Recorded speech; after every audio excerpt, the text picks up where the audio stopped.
Bhagavate Vasudevaya. Om Namo Bhagavate Vasudevaya. Om Namo Bhagavate Vasudevaya. Om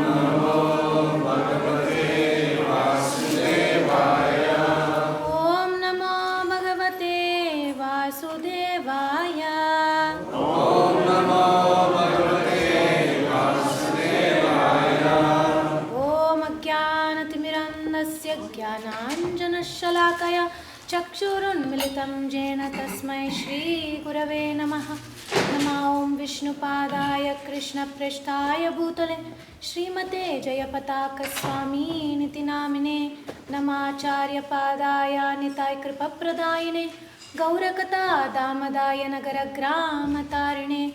Nama Om Vishnupadaya Krishna Prishtaya Bhutale Srimate Bhaktivedanta Swami Niti Namine Namaste Saraswati Deve Gauravani Pracharine Nirvishesha Shunyavadi Paschatya Deshatarine.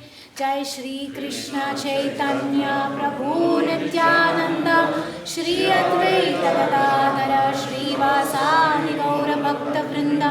Hare Krishna Krishna Krishna Hare Hare Hare Rama Rama Rama Hare Hare.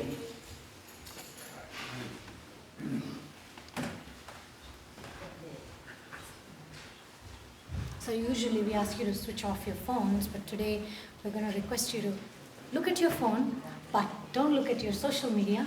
Go to Bhagavad Gita, chapter 9, text 27. And we're going to read this beautiful verse, which is going to give us indications on how we can have quick self-development. 9th chapter, 27. If you just put BG927, Veda base will come up on top of the search.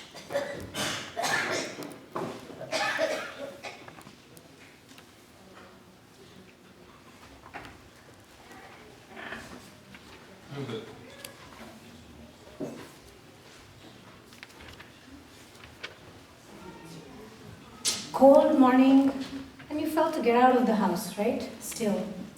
And you got out, but you got out to come and see Krishna. So that's the verse. This verse is all about that. How you chose to be here today in the temple, divine abode of Shri Shri Radha Govinda, to hear some words from Krishna.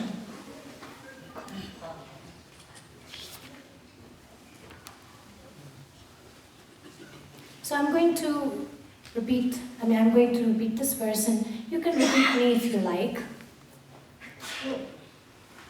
Yad karoshi yadashnashi Yad juhoshi dadashi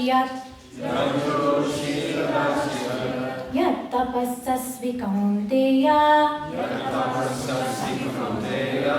Tat kurushva madarpanam. We recite it 2 more times. Yad karoshi yadashnashi Yad juhoshi dadashi Yad tapassasvi kaunteya Tat kurushva madarpanam. Yad karoshi yadashnashi Yad juhoshi dadashi Yad tapasyasi kaunteya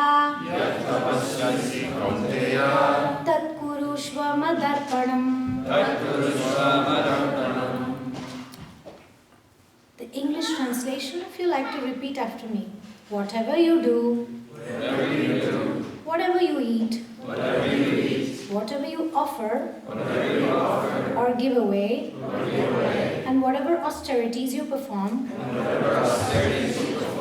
do that, O son of Kunti, as an offering unto me. So this is Krishna speaking to Arjuna. So we have a purport, the explanation, summary of this verse by His Divine Grace, A.C. Bhaktivedanta Swami Srila Prabhupada Ki. Thus, it is the duty of everyone to mold his life in such a way that he will not forget Krishna in any circumstance. Everyone has to work for maintenance of his body and soul together. And Krishna recommends herein that one should work for him. Everyone has to eat something to live. Therefore, he should accept the remnants of foodstuffs offered to Krishna. Any civilized man has to perform some religious, ritualistic ceremonies. Therefore, Krishna recommends, do it for me. And this is called Arjuna.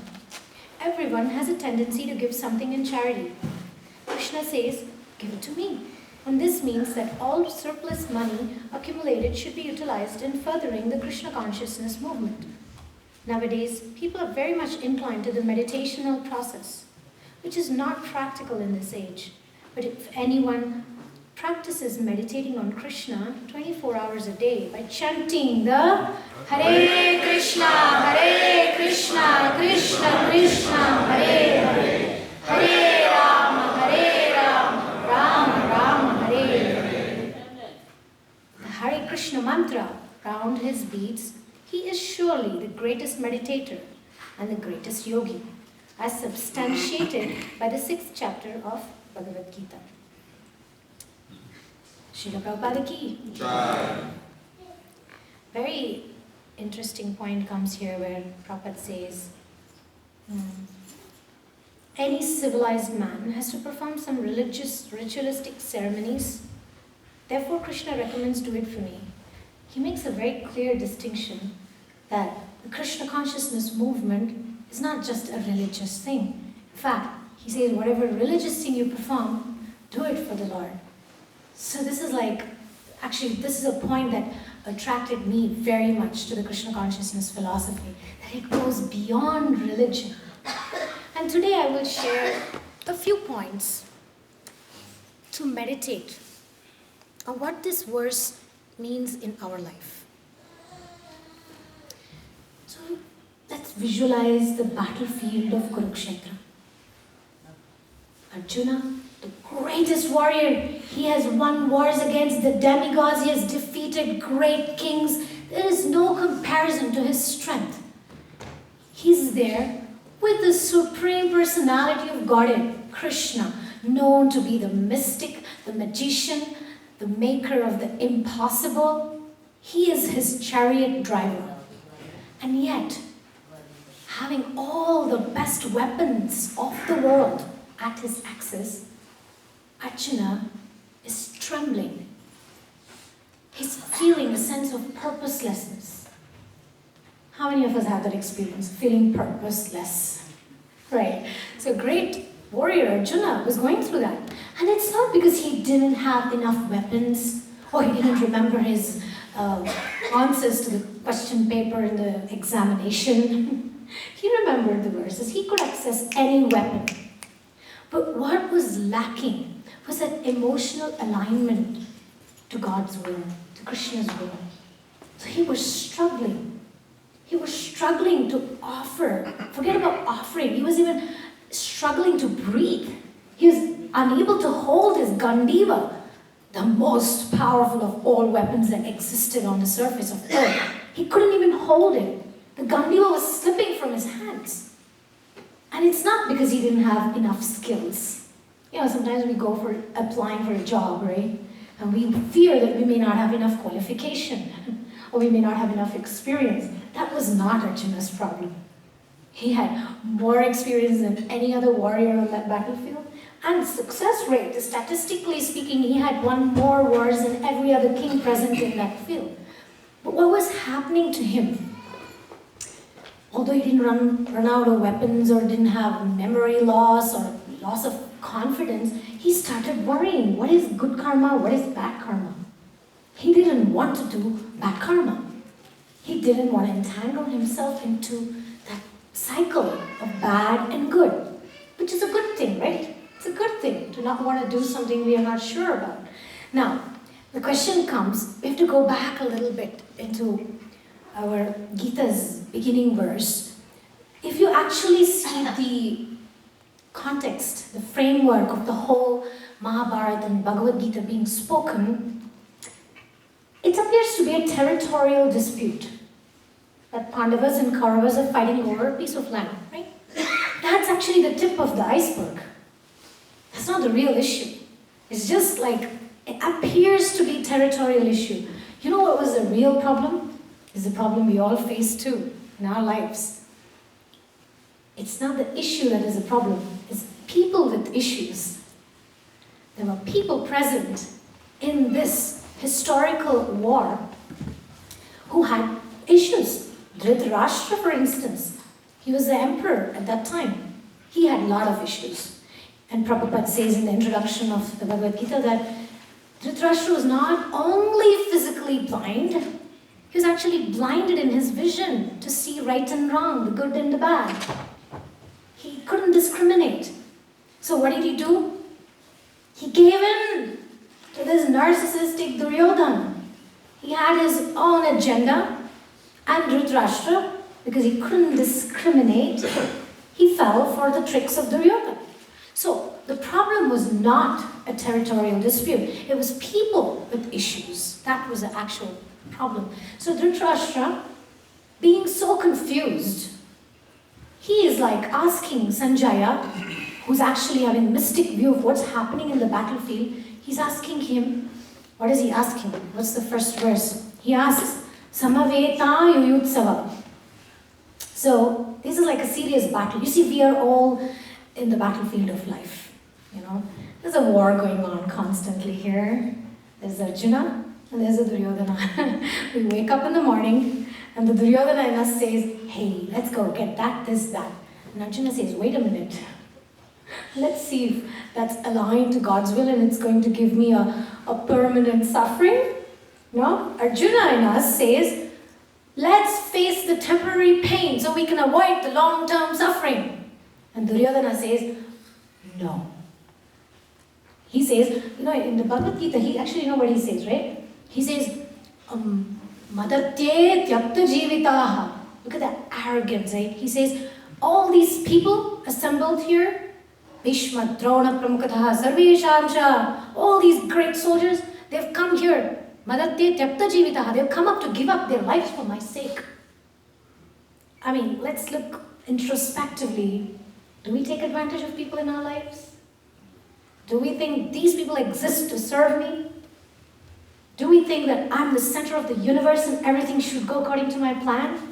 Ooh, that may be the Duryodhana in us. So, this is only we would know the battle between Duryodhana and Arjuna that's going on inside us. Other people will not know. Because the psychological significance of this question that he asks is like saying, we are constantly afraid. What's going to happen to my future? What about my security? What about my children? There's a constant uncertainty that bothers us. And that bothers us because there is an element of the soul's awareness that we are not aligned to the Supreme Lord's will. So, the issue is not the problem. It's the person or the mentality behind the issue that is actually giving us a hard time. So then the paradoxical significance is also when Dhritarashtra asks, Kimar Kurvata? Right? He asks like, there's Pandu's sons and my sons. They're assembled in the battlefield. What are they going to do? I mean, who asks that question, right? Like if you come to the Radha Govinda temple and say, what are you going to do in the temple? It's kind of like an obvious thing. You're going to come here, you're going to see the deities, you're going to sing, you're going to chant, you're going to have wonderful prasadam, and you're going to listen to a boring lecture. It's like, you know, like no-brainer, right? Everybody knows that. But in Dhritarashtra's case, there's an expectation, like Einstein said, do the same thing over and over again and expect different results. That's been us for lifetimes. Lifetime after lifetime after lifetime.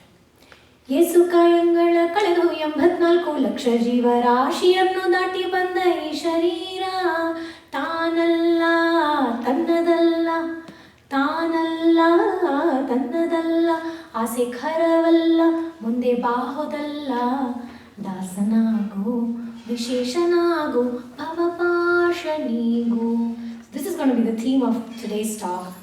How do we overcome these dilemmas? How do we resolve this mentality of doing the same thing over and over again and expecting different results? How do we finally understand who we truly are, and how do we align to God's will? Because He has a plan for us. We're getting in the way, just like Dhritarashtra is getting in the way. Right? And Arjuna also had difficulty, but he was vulnerable. He was open to let God in. Which sometimes we are a little stubborn. We don't do that. We don't let God in. We think, I'll sort it out. So the point is, fights, disputes are caused not so much by issues as much as it's caused by people with issues. So individually we bring in baggage, patterns, karmic mentalities that we bring, and the issue is not the issue, it's our issues that's getting in the way. And I'm going to tell you this story. When Arjuna, I'm sure you all have heard about this story, but it stands out in the whole Mahabharata war when, let me see if there's any picture of something leading to that pastime. So this was just before the war. We every day have to start the war. We have to get to work, we have to make sure we get a living, we have to inspire the people in our lives, we have to make sure we get along with people. There's so many little battles that we have to fight.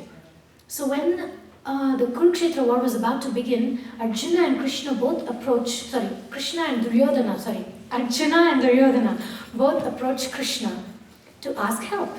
And Krishna had already determined that he was not going to pick up any weapon. First of all, he doesn't need any weapon. You see him, he's standing with that flute there, and he's a showstopper. We were discussing that yesterday. You come in there, he doesn't need any weapon to impress you. He's just there. It's him with his sweet smile, right? With his 3-foot balding form. That's how he is, a little crooked in how he wants to teach us the lessons. He's never straightforward. So that's exactly how he was when Duryodhana and Arjuna came. Not very straightforward. Because he says in the Gita, Ye yathamam prapadyante tam stataiva bhajamyaham. So he reciprocates according to our intentions. That's why people, the same snow, the same streets, right? The same temperature, but different people react in different ways. Right? Some people talk constantly about the weather. Some people just hop on the car and come to the temple. So the same circumstances, we react in different ways. So Arjuna reacted like this. Duryodhana wanted the army, right? He wanted the army. But Krishna said, I saw Arjuna first, so I have to ask Arjuna what he wants. And Arjuna said, I don't care about the army. He knows the power of the flute. He said, I don't care if you don't pick up a weapon. I want you with me. And Duryodhana was like, what a stupid fool Arjuna is, He could have taken the army. Instead, he just took Krishna weaponless. He's useless without any weapons. So sometimes, I have this issue. I don't prioritize Krishna sometimes. I'm thinking I got so many things to get done. Right? I got so many things to do. I don't have time to read Bhagavad Gita. I don't have the time to chant with that focus and that eagerness. No, sorry, I got so many things to do. And those things to do is the army that I'm choosing every day. And ignoring the Krishna who wants to take control of my life and lead me to the right direction. And over again, by the way, this is a story of my life. So, Krishna had faith that if I give, free will, we often think, why do I not have free will in this situation? Why can't I just do whatever I want? Because Krishna is smart. He knows we're going to mess it up, just like we've done so many lifetimes. So he's like a very caring personality, caring, eternal, spiritual father. He says, I don't think it's good for you to eat candy every day. Ice cream? Come on, your mom cooks so nicely. Why don't you eat paneer matar? Why do you remove all the matar from the paneer and eat only the paneer? So that's something that happened yesterday with us. So he cares about our nutrition. He cares about our overall development. So he doesn't give us what we want. He gives us what we need. So he gives us people with issues to deal with. Right? And you know what happens often? When we are dealing with people with issues, our issues comes out. Right? When you squeeze an orange, what comes out? Orange juice. So if you're squeezed, what comes out? Whatever is inside you comes out. If anger is pent up, that will come out. If there is love, love will come out. If there's forgiveness, forgiveness will come out. So in Arjuna's case, when he was squeezed, he was a proud person. He took pride in his achievements. So there was momentarily when he was squeezed, his squeezing, his personality type, now if those of you who know Enneagram, he was a type 3 with a 2 wing. Okay? He had this, grandiosity that was well deserving for his capacity. And he stood there, but the 2 wing got to him. He didn't care about the achievements anymore. He said, how could I kill Bhishma and Drona? And immediately the 3 came back. He said, even if I win a prosperous kingdom, who am I going to show it off to? They will all be dead. Typical 3, right? 3, like the tendency of a personality 3 is all about, I need to appear successful. But if I kill all the people that I can show that I'm successful, what's the point? So he had a moment of him being squeezed. And when he was squeezed, these were the priorities that was coming out of him. Codependency, validation, am I looking good? Am I doing the right thing? These are all very much the heart-centered people's priorities. Looking good, looking successful, right? But to look successful, you need some audience, right? So that was Arjuna's problem. Now, he couldn't understand. He couldn't understand the deeper aspect. So I'll come to a little more recent story of a Chinese farmer, okay? You all know that story. So you're going to help me complete the story.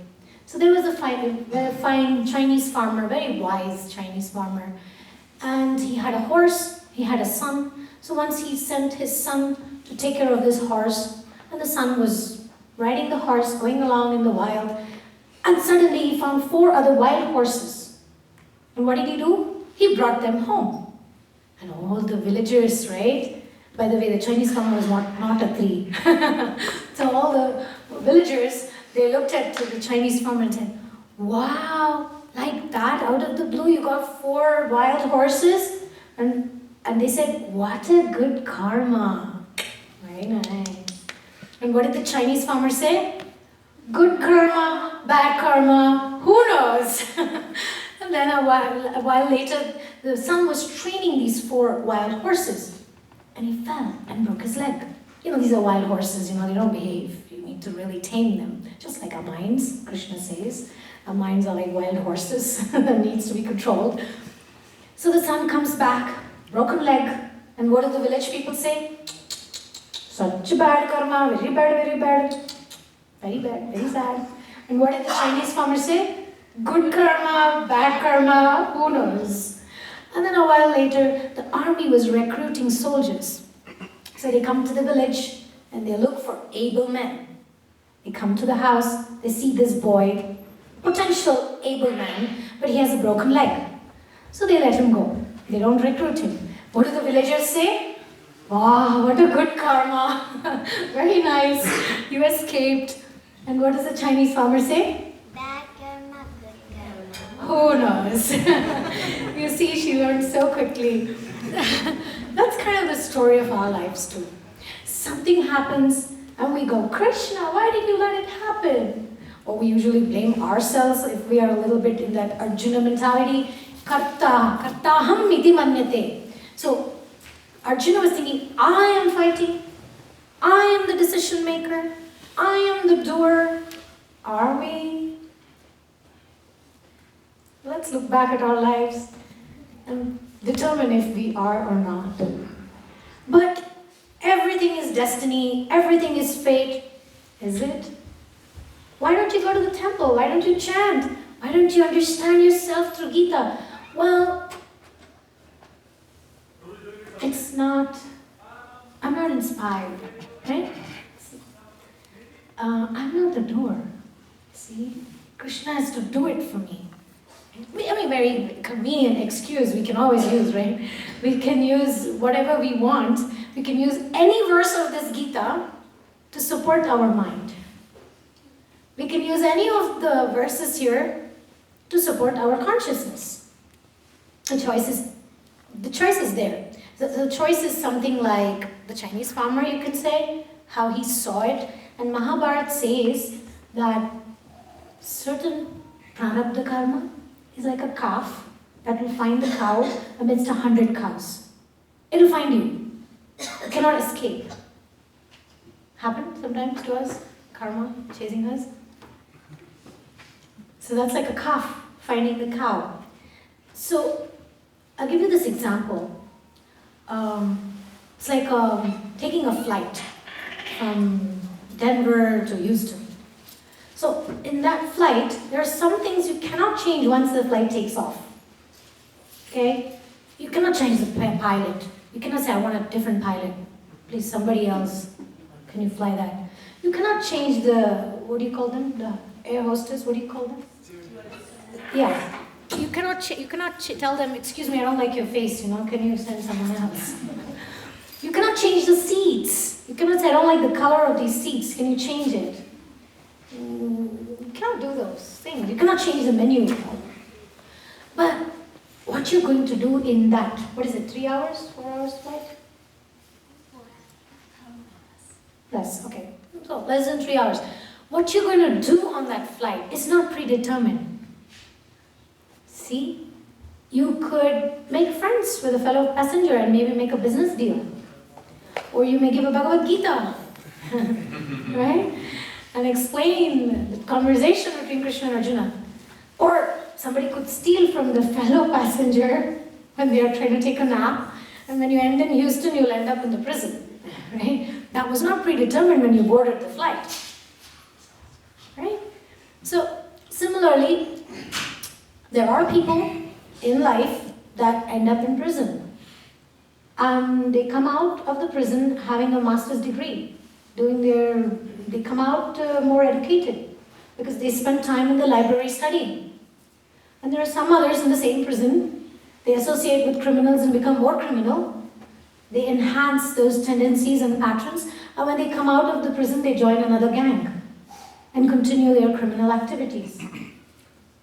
So here in this verse, Krishna is basically helping us look at our intentions, look at our desires. What is it that you truly want? And are we enduring the temporary pain in order to avoid the long-term suffering or not? If you're okay with the life you have, fine. But there are choices that you can make. That when you arrive at your destination, you can be more educated or more criminal. That's a choice. So Krishna says, whatever you do, whatever you eat, whatever you give away, do that as an offering. Because, why? Because, the Gita verse, the teaching of the Gita is that whatever we do thinking I'm the doer binds us. Because whatever we do, everything, even to have a morsel of grains, we are responsible for all the processing that happens to have the handful of grains in our hands. The bugs that are killed, the people that work for it, the nature that goes through the hard work of giving us those grains. There are so many layers and levels of responsibility that we have, but we're not aware of consciously. And Gita explains that. What are those layers? What are those different types of karma? Then ultimately there are the 5 factors. Maria, you have to. Okay, so we have a puzzle question here. Whoever answers gets a free gift. What are the 5 factors of Gita? You can raise your hand so you can claim your gift. Raise your hand. 5 factors of Gita. Okay, come. Tell me. She's going to tell the answers, so I'm not going to let her tell me in the microphone. You tell me in the ears.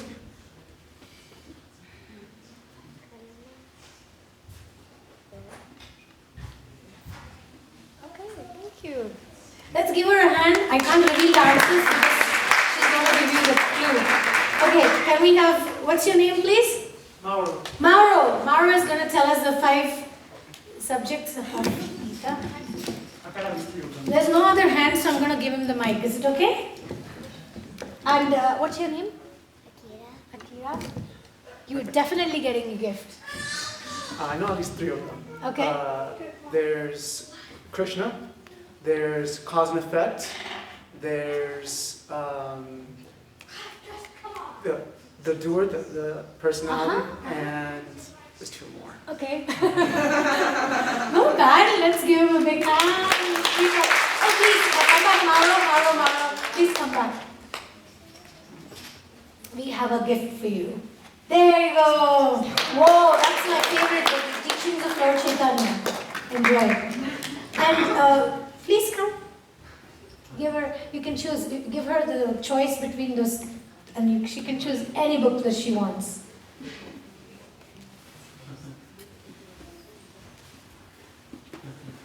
Actually, Mauro answered 3, she answered 1.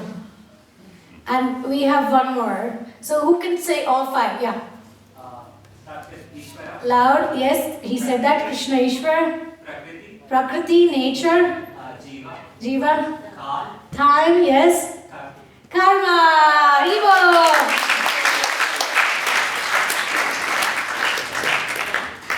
You don't want a present? Any questions? That's the 6th subject. All the best. So, everybody together, what are the 5 factors? Ishvara. Okay. So, what are they? Please, Nityakishore, can you explain the 5 in English for everybody? Yes, please. But you won't get a present, sorry. So, Ishvara means controller.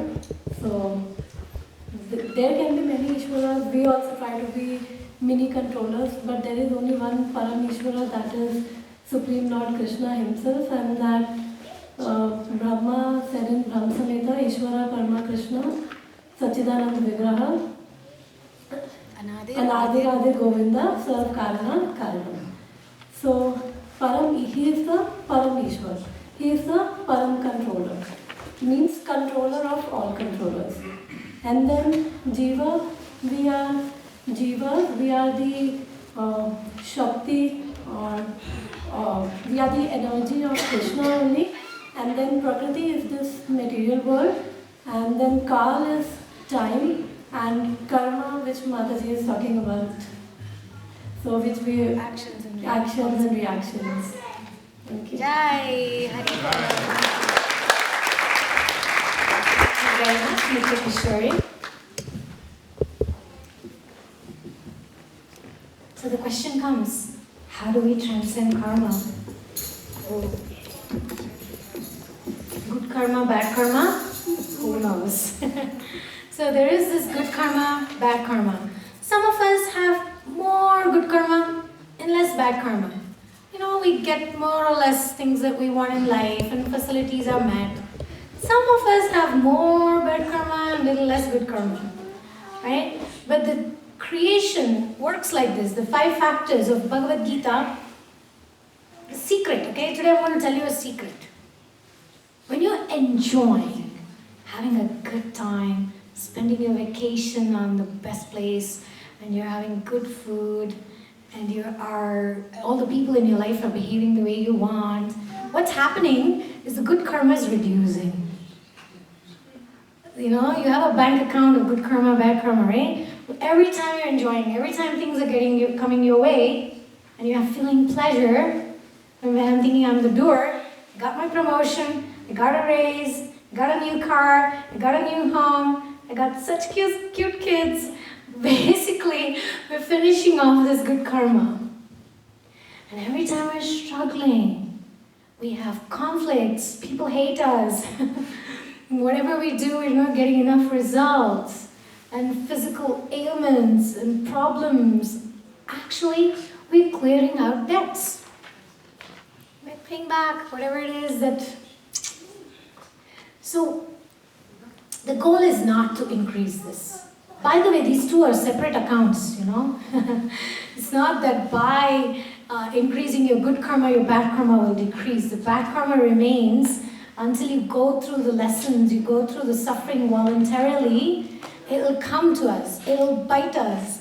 Or, I found this interesting concept I wanted to share. So this thing of good karma, bad karma, there's a fear-based understanding of karma, and there's a love-based understanding of karma. The fear-based understanding is to think, oh my God, karma is going to come to bite me. There will be consequences. There'll be good stuff, and then there'll also be bad stuff. And then it'll be based on my actions, and I have to be very careful. Like yesterday we were discussing, right? Becoming too scared of, oh, I don't want to do service to Radha Govinda. What if I make a mistake? I don't want to come and associate with devotees. What if I offend them? Or what if I get into a conflict? I want to live in my own peaceful sanctuary within me. You know, I don't want any bad karma. But that's actually an illusion. Because karma will find us. If you're supposed to have conflicts, you will have conflict with your boss, or your colleagues, or your kids, or yourself. Because in Kali Yuga, Arjuna and Duryodhana are in the same body. Because in Treta Yuga, in Satya Yuga, they were in different planets, right? The demons and the evil and the good and the evil were in two different worlds. And then in Treta Yuga, they were in the same world, but in different continents. Right? Enemies would happen in different continents. Then in Dwapara Yuga, they were almost part of the same family, Kauravas and Pandavas. But in Kali Yuga, the good and the bad is within one person. So it's hard to figure it out. And to live in that fear of, I may make a mistake, I may have a conflict, and then we are stunting our growth. But if we let Krishna purify us, a little conflict, a little hard work, a little ego being crushed, that people, you know, like to sit up here in front of the microphone, it's a vulnerable task. Because until I don't open my mouth, you don't know what I'm thinking, you don't know my capacity, but once I open my mouth, you all know my limitations. Right? The cat is out of the bag. There's nothing to hide anymore. So similarly, when we become part of the community, when we become part of the spiritual family, we will be squeezed. There will be a little bit harder squeeze, because Krishna wants us to, you know, clear up this stuff, dude. You know, why are you struggling? Let go of this. So Krishna helps us. When we come into a spiritual organization, sometimes imperfections seem brighter than good stuff.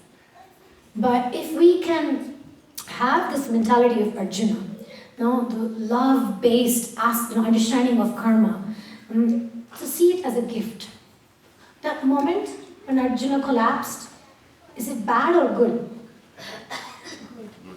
Right? It can turn out to be good. It can turn out to be good. Duryodhana didn't get the Bhagavad Gita. Krishna didn't speak Bhagavad Gita to him. So it's not our weaknesses which gives us mercy. It's the willingness to admit that. And like Arjuna did, speak up, get help. Open up for Krishna to touch you. And how we can do that? Actually, by the way, there's another secret to reduce this good karma, bad karma, and then start a separate account of transcendental karma. What do we need to do? Hare Krishna, Krishna Krishna, Hare Hare, Hare Rama, Rama Rama, Hare Hare. Okay, only that much enthusiasm to get rid of this? Come on, let's try again. Hare Krishna, Krishna Krishna, Hare Hare, Hare Rama, Rama Rama, Hare It's that simple. But we complicate. Food is given, we don't want to eat. We need to be fed like this. Complicated yoga positions, complicated explanation of the philosophy, mind-boggling ways of understanding things. Oh yeah, feels good. That's a mind. We like to complicate simple matters. Because there's a fear of facing ourselves, and we don't want to love. We're blocking love of God. Hari Nama Sankirtane Anudina Malpage Narakabaya Garunte Nama Vande Yama Nalkalanudenu Ajamilanige Sukshema Vanitanta. We underestimate the holy names of the Lord because we lack the vulnerability, modesty, and humility to admit who we really are. We are precious children of God, and we just want to run around like a homeless bum on the street, trying to figure out life. Why? Because we lack that vulnerability Arjuna had. That's why the Bhagavad Gita doesn't easily enter our hearts. Because there is some element of false ego that we carry. And that ego prevents us from becoming the best version of ourselves that we can. By just one holy name, it saves. Just one holy name, it saved the sinner, Arjuna, from being taken away into a hellish life. Yeah, you know Arjuna, right? Arjuna is a story in Srimad Bhagavatam. He was pretty sinful. He had a good cultural background in the beginning, but then he lost his way. Sometimes when we think I'll figure things out by my own, that's what happened to Arjuna basically. And then he ended up in a very bad place. But somehow, by the mercy, sometimes it's not really our strength which saves us, it's the right friends. It's some good activity we did unconditionally. It comes to save us. So that's what happened to Arjuna. Then he remembered, oh my God. And that's exactly what he said, oh my God. But he said it, oh Narayan. That was God for him. So there's so many examples. Even there was an elephant who got cursed. Some of us, we have some curses in our lives. So there was a great king who got cursed to be an elephant. Just one holy name. He just called, and the Lord didn't even tell his wife. He ran to save this elephant. It's a song like that.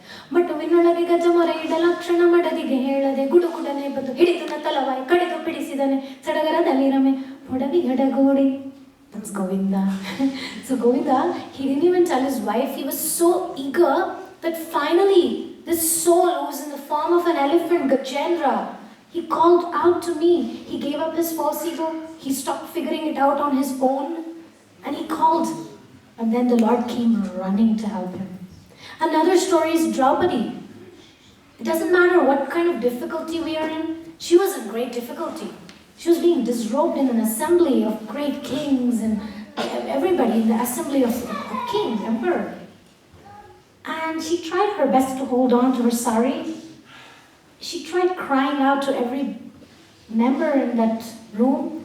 She cried out to Bhishma. She cried out to Drona. She looked at her helpless husband sitting there doing nothing, bound by dharma. And what did she do at one point? She literally let go of her sari. And then she called out, "Hey Govinda." What did she call out? "Hey Govinda." And what happened? Endless meters of sari appeared. For Duryodhana, he just became powerless, helpless in trying to pull that sari. And it kept coming and kept coming and kept coming. All his gym workouts was not enough to pull out the sari that Krishna was providing. And he just fell flat on the ground unconscious. So one holy name has that potency. But what is behind calling that name is that vulnerability. Krishna, please come. We need to let him He will literally jump out from the altar to jump into your lives because nothing is small for him. Every small problem you have at school, the friend that you have a conflict with, Krishna cares about that. He wants you to figure it out. But you need to ask him. Otherwise, like Yudhishthir, he said, the next dice I'm going to get it. This one will come a better number. He didn't call Krishna. He lost Nakul, he lost Sahadev, he lost Arjuna, he lost Bhima. And he still thought, the next one, it'll come a better number. And when Uddhava asked Krishna later, you're supposed to be the friends of the Pandavas, why you didn't go to save them? And Krishna said, I was waiting at the door, they'll call me. I don't interfere unless they ask me to. Krishna is not some insecure, narcissistic personality that wants just all worship on him. And he gives us the free will. You want to figure it on your own? Please.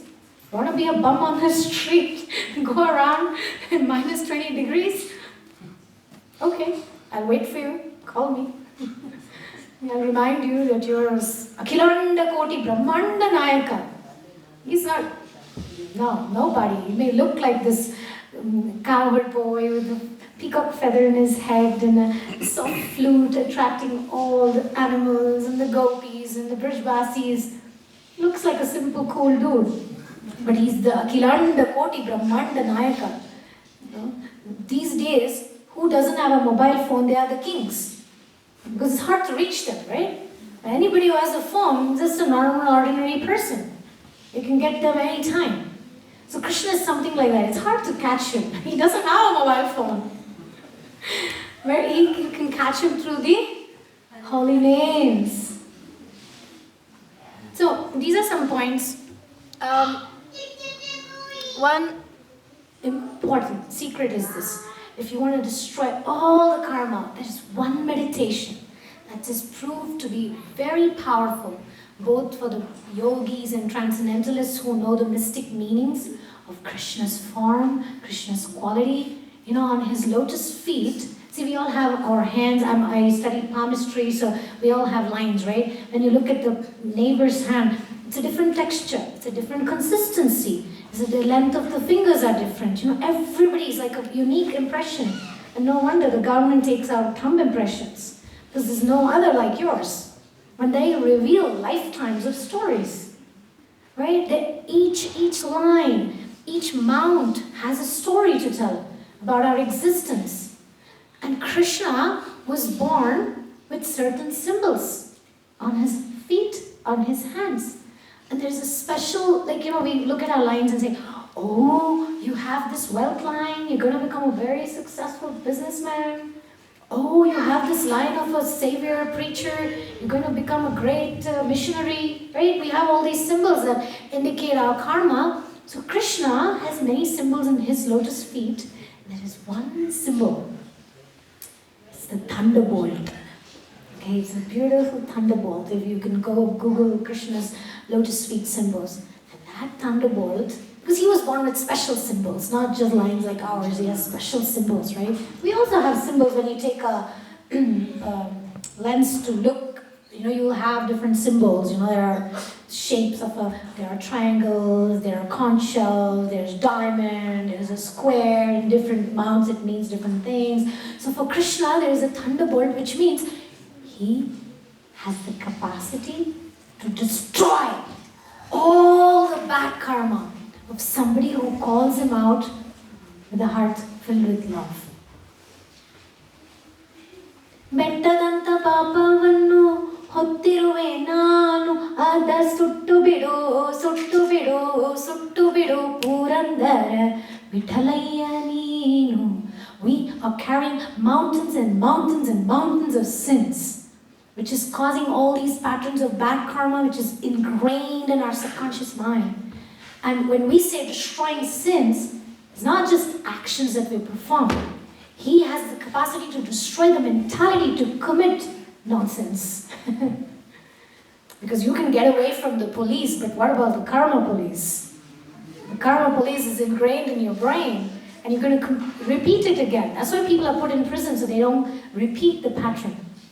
So it's not only about how do I get away with this bad karma that's coming. It's about how do I end that account, take shelter of the thunderbolt in Krishna's feet.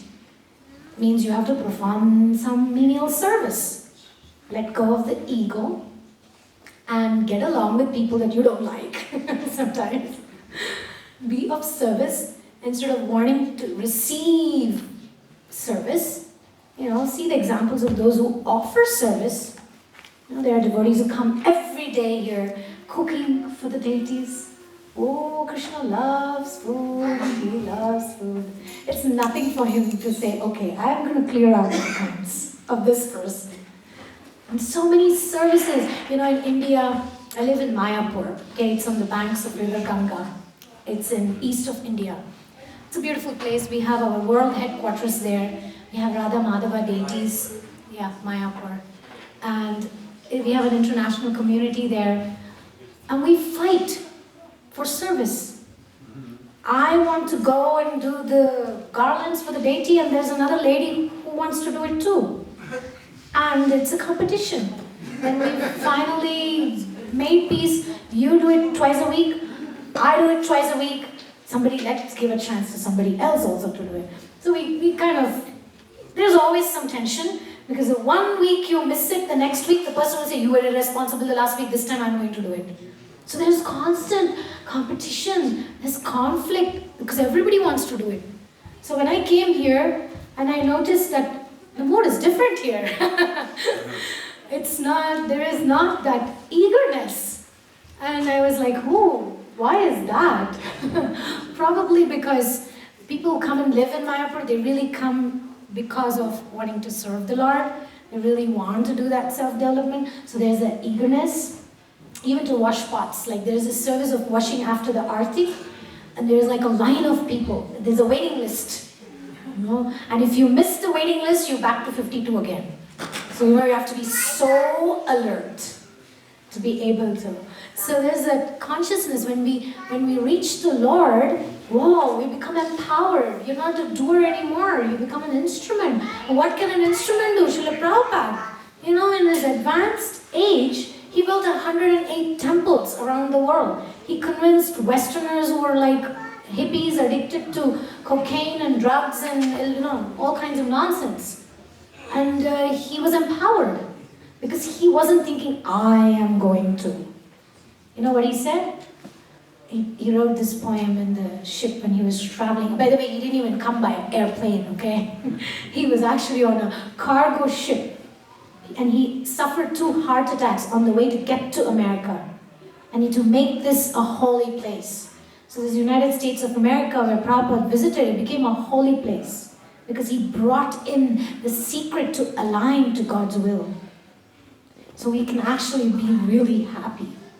So he said, he made the hippies into happies.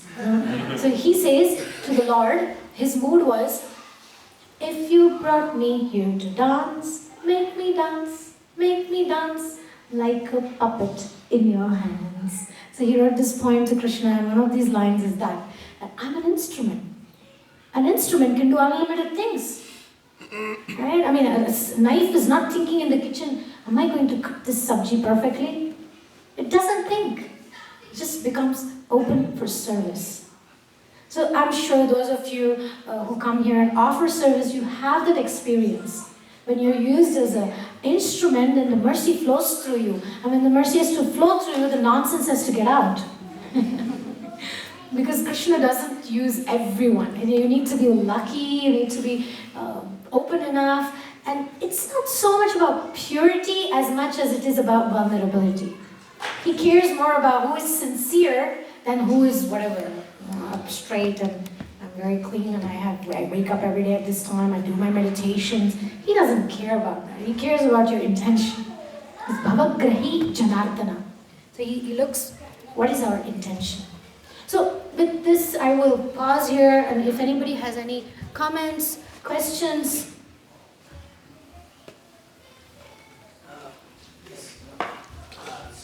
Should we pass the mic so that everybody can hear? Because thank you. Please speak into the microphone. Hello, Hare Krishna. You brought up three major points to elaborate how not necessarily how we have to be pure, holiness, or walk out the doors of the temple, and to transcend the material balance, and to achieve the spiritual. You mentioned be modest, be humble, and not to overcomplicate the simple things. Would you care to further elaborate on how to not just worry over simple things and go to just wild tangents on how to just explain how you want to do the simple intentions and set them forth?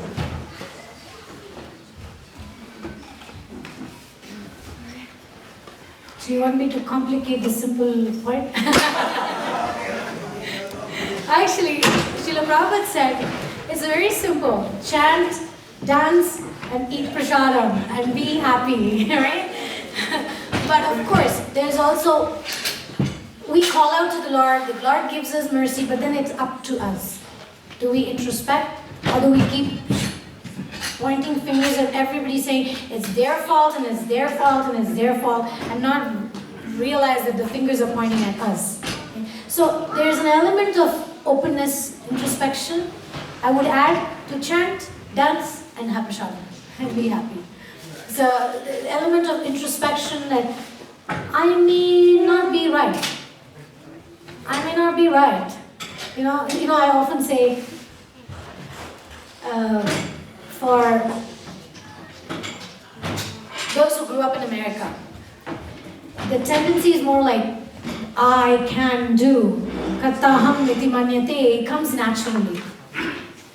There's a tendency to like, I'm the control of my life, I write my fate. You know, the Ishvara is stronger. And maybe for those of us who grew up in India or Asian countries where the culture is very strongly, you're not the doer. There's destiny, there's fate, there's a higher power. And both can be detrimental for spiritual advancement. How so? Too much of I can cloud our judgment. And too less of I can make us lazy, or can make us I can't give a class. I am not prepared. I can't do deity worship. I'm not good enough. I can't cook. I'm not a good cook. So both can be detrimental to the progress. So because both is based on I. One is based on the Rajoguna, the passion I, and the other is based on the Tamoguna I, means the ignorance of I. I can't. So the focus is I. You're focusing on I. You're not focusing on Krishna. We're not thinking that the Lord would like me to do something. We're thinking, I don't want to look like a fool by giving a class. So the focus is me. I don't want to go around giving books to people, they will reject me. I'll feel rejected. So the whole concept is me, but in the mode of ignorance. And then in the mode of passion, like, I can do this, I can do that, everything is in my control. And then we also look foolish at the end, right? Because so the truth is somewhere in the middle. We cannot change our nature. Arjuna cannot, he said, I want to go to the forest, give up fighting, I'll sit and do meditation. But that's not his nature. So using it for Krishna. You want to do something, but do it for Krishna. Do it for the Lord. The same thing as the verse says, right? Whatever it is that you want to do. Yeah. Just a little switch. I'll be an instrument in the Lord's hands. I mean, instrument in the Lord's hands is a big thing. It's a big thing, right? So, or in other words, I want to align to the higher power's will. I want to align to God's will. Because I have a tendency to mess up my life. But I want to align to God's will. I would say that's like the balance. Okay, does it help? Thank you very much. Anything else? Yeah. Like in the 12-step recovery, they say, let go, let God. Let go, let Govinda. That's like the Krishna conscious version. Let go of whatever is not serving you, whatever is not helping you, and let Govinda.